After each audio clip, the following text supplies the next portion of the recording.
Replika AI is a chatbot that is used heavily to chat and seek companionship as AI chatbot. You can use that friend, mentorship, and other partner. Replika AI is pretty cool app that you can try out.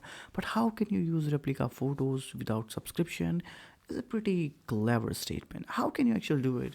Let's see how you can do it. There is a Reddit post on it on how you can do it. The best thing you can do is you can use some commands like send me a selfie for a regular selfie. I want to see you for a regular selfie in the case of format command. Send me a spicy selfie for more selfies.